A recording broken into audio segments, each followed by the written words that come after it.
this is Adeyemi Balogun. But at Sunrise Residences on Bode Thomas Street, Victoria Island, they called him something different. They called him Uncle Tunde, the gate man. Every morning by 5:45 a.m., he was already at his post. A white monoblock chair just inside the compound gate. A small transistor radio beside him playing early morning devotional songs, and a worn logbook balanced on his knee where he recorded every visitor, every car plate, every movement in and out of the 6-story building behind him. He wore the same things most days: a plain grey polo, dark trousers that had seen better pressing, worn sandals, and a cap that he pushed back on his head when the sun got serious. He carried a small Nokia phone, the kind that could survive a fall from a moving Okada and still ring perfectly. And he greeted everyone who passed through that gate with the same unhurried warmth. Morning, sir. Afternoon, madam. Safe journey, yo. To everyone at Sunrise Residences, Uncle Tunde was simply part of the compound. The way the generator was part of the compound. The way the overhead tank was part of the compound. Useful, dependable, invisible. Nobody asked where he was from. Nobody asked where he went at night. Nobody wondered why his hands, the ones gripping that logbook, had never once in 3 months developed the rough, cracked texture of someone who had spent a lifetime in manual labor. Nobody looked closely enough to notice. Now, Adeyemi Balogun, the real one, the one underneath the grey polo, was 29 years old. The only son of the late Chief Emmanuel Balogun of Balogun Properties and Estates Limited, a company that had quietly built and acquired 12 residential properties in Lagos over 31 years. Sunrise Residences was one of those 12. In fact, it was the 11th. His father had bought the plot, commissioned the construction, overseen every beam and tile, and received the certificate of occupancy all before Adeyemi had turned 10 years old. When Chief Emmanuel died 18 months ago, he left behind a will that was very specific. Adeyemi inherited everything, contingent on completing a 5-year stewardship assessment that the family lawyer, Barrister Lawson, would supervise. The assessment was simple but unusual. Ade, as his close friends called him, had to demonstrate through first-hand knowledge that he understood what he owned, not just on paper, not just from quarterly reports, from the ground. Your grandfather lost his first fortune, Chief Emmanuel had written in a personal letter attached to the will, because he never once walked the land himself. He trusted men who lied to him because he never checked. I will not raise a son who owns the world through a window. Go and see what you have, all of it, from the inside. So Adeyemi had started at property number 1, a block of flats in Surulere, spending 2 months as a maintenance worker. Then he moved to a serviced apartment in Ikeja as a cleaning supervisor.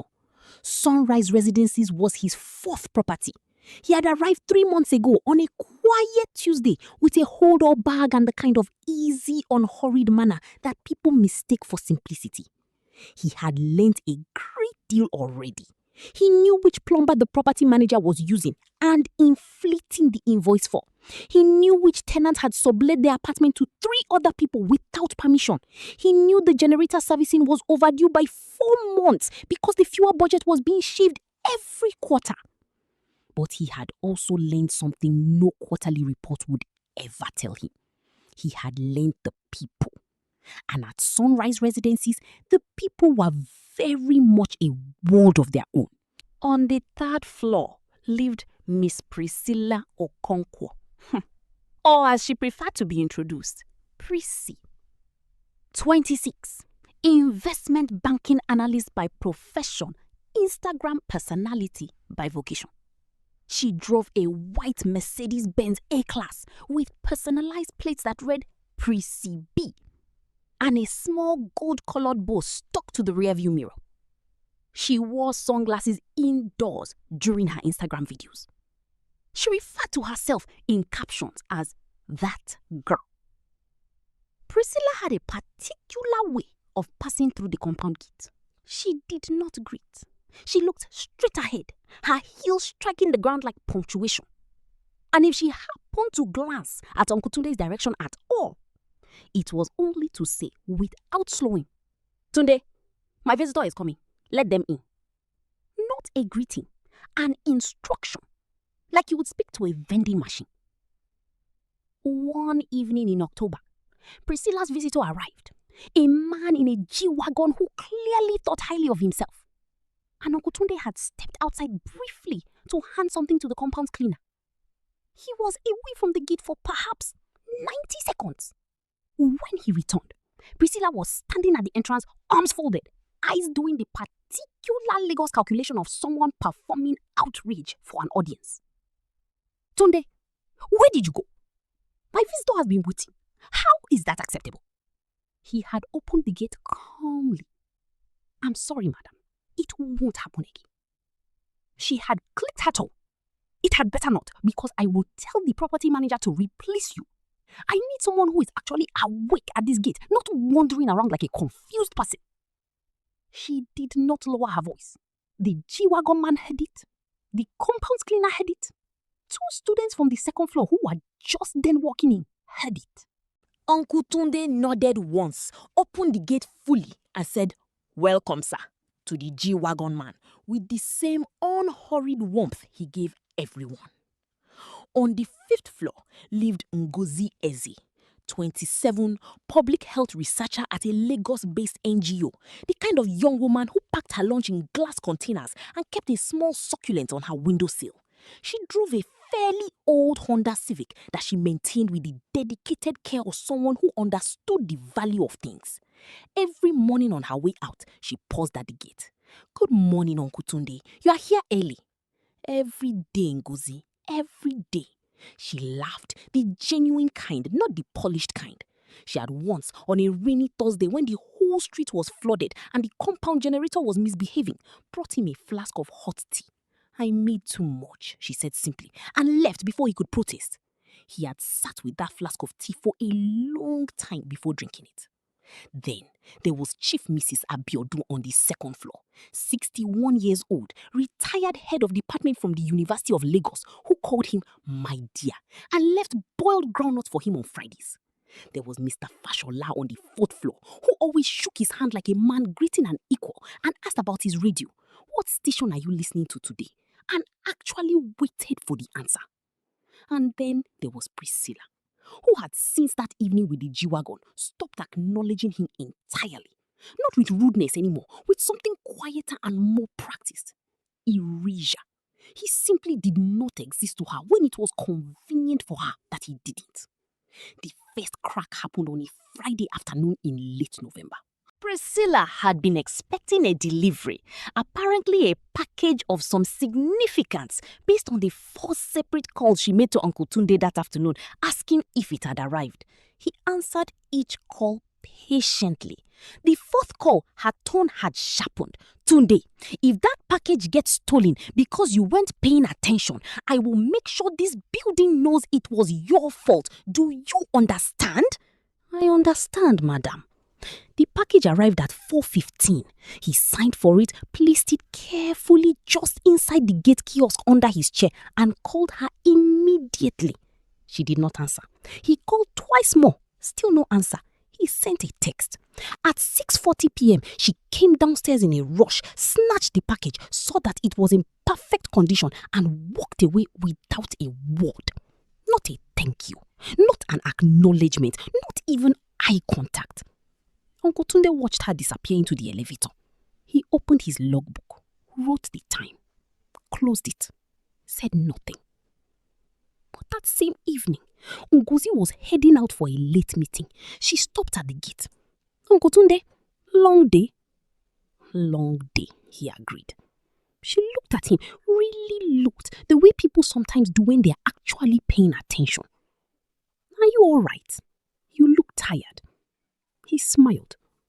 "I'm fine, Ngozi. Safe journey." She hesitated one more second, then nodded and left.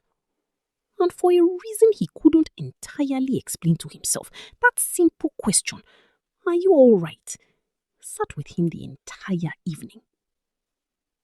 The conversation happened on a Sunday. Ngozi came back from what looked like a church service. She was wearing a white blouse and had a small Bible in her hand. And she sat on the compound bench near the gate, the way you sit when you are not quite ready to go upstairs yet.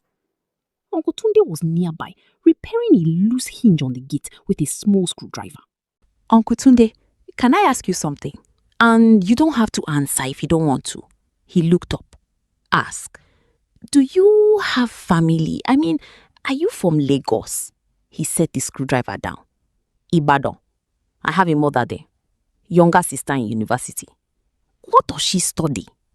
Something shifted in his face. Something that looked almost like pride. Medicine. Year 3. UI.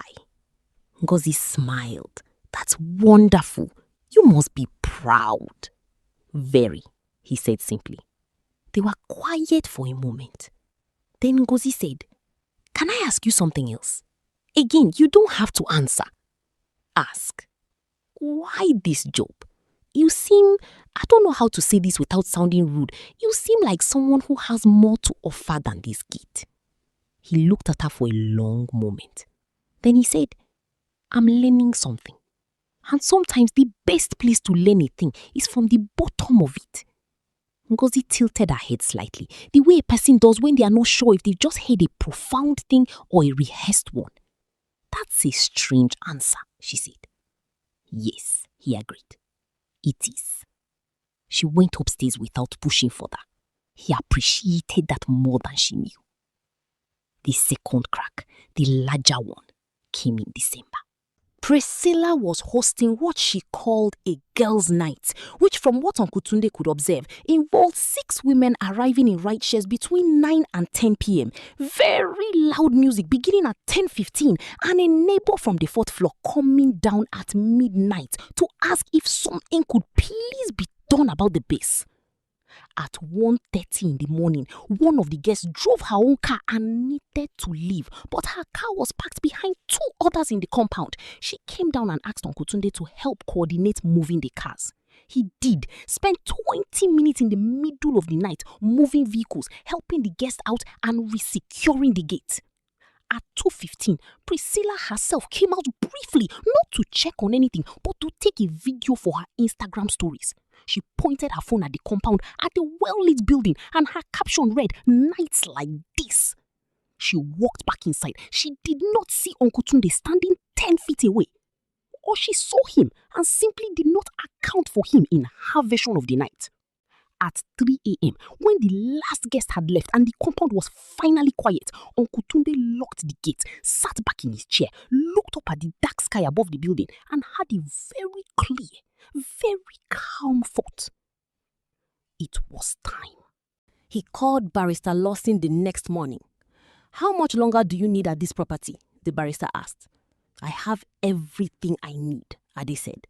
Give me 2 weeks to prepare the handover documentation. A pause. You sound different. I feel different, Ade said. I think that was the point. He spent those 2 weeks the way he had spent his time all along, at the gate, in his chair, with his logbook and his radio. But now he was also in the evenings on his phone for long hours, reviewing the reports Barrister Lawson was compiling.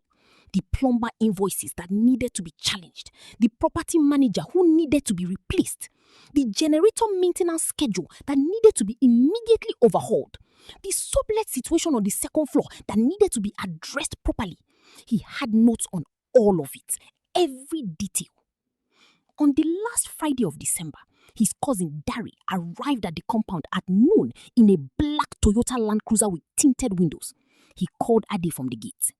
Ade buzzed him in and met him in the compound, still wearing the grey polo, still in the worn sandals. Dari looked at him and started laughing immediately. Bros, 3 months. I have been telling your mother you are doing research and she's been saying you've gone mad. Ade laughed too.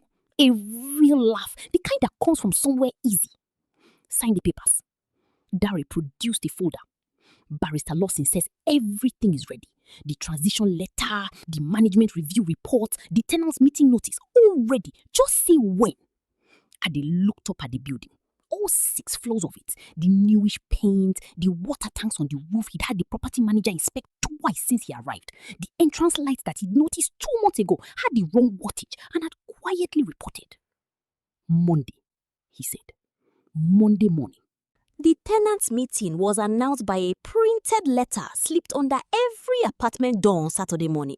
It was brief and formal, signed by Balogun Properties and Estates Limited, inviting all residents of Sunrise Residencies to a general meeting in the ground floor common room on Monday at 11 a.m. for an important management announcement. Ngozi read the letter on Saturday and showed it to Mr. Fashola on the 4th floor. "Do you know what this is about?" "No idea," he said, studying the letterhead, "but it looks serious." Chief Mrs. Abiodun, who had lived in the building since it opened, said calmly, "The last time they called a meeting like this, they raised the service charge. Prepare your minds." Priscilla, who had not been awake when the letter was slipped under her door, found it at 2 p.m. when she finally emerged from her apartment. She photographed it for her WhatsApp status with the caption, "Property people and their mysterious meetings. Whatever it is, the rent is not going up without a fight." 17 people reacted with laugh emojis.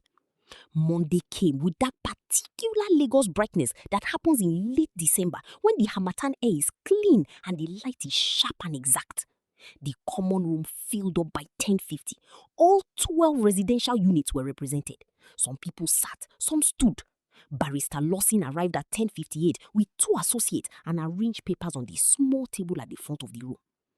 At exactly 11 a.m., a door opened, and Adeyemi Balogun walked in. Not Uncle Tunde, not the grey polo and worn sandals. Adeyemi, in a well-cut navy blue agbada, quiet and deliberate, the kind of outfit that did not announce itself but made itself known. He walked to the front of the room and stood beside Barrister Lawson. He did not smile immediately. He looked around the room slowly. He looked at everyone.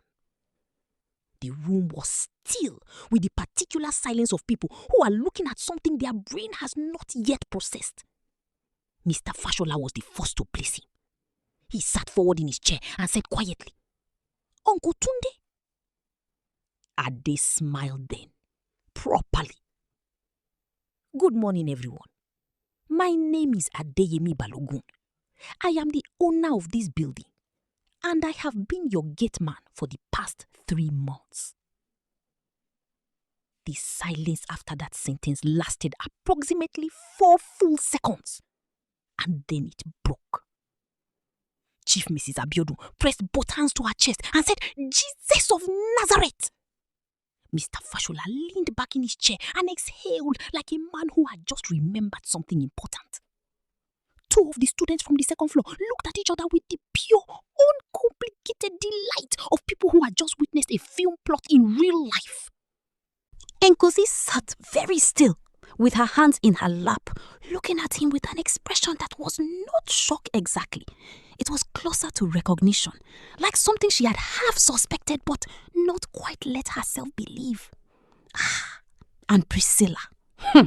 Priscilla sat in the 3rd row with her arms slowly unfolding from their cross position and her phone, which had been in her hand screen up, tilting sideways as her grip went slack. The color did something complicated under her foundation. Barrister Lawson spoke for 20 minutes. He explained the background, Chief Emmanuel's estate, the stewardship clause, the 4 properties Ade had already assessed, and the management review Ade had produced for Sunrise Residencies specifically. He outlined the changes that would take effect immediately.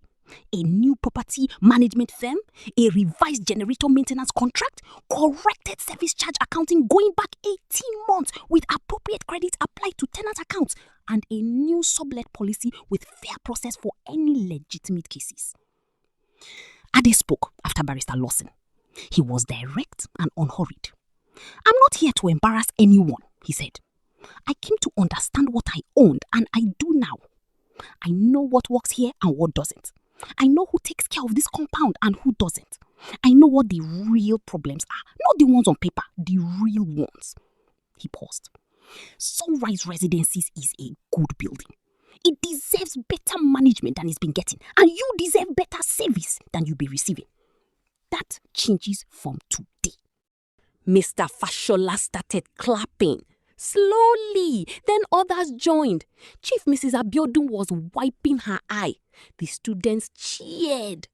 Ngozi clapped too, looking at him, and when their eyes met across the room, she gave him the smallest nod, the kind that carried a whole conversation in it. In the third row, Priscilla did not clap. After the meeting, people lingered. Mr. Fashola walked up to Ade and shook his hand firmly, the same way he always had, man to man, and said, "I want you to know I shook the gate man's hand the same way I'm shaking your hand now." Ade said, "I know, I noticed." Mr. Fashola laughed and walked away looking satisfied with himself. Chief Mrs. Abiodun patted his arm and told him his father was a great man and the son was clearly not a disappointment. He thanked her.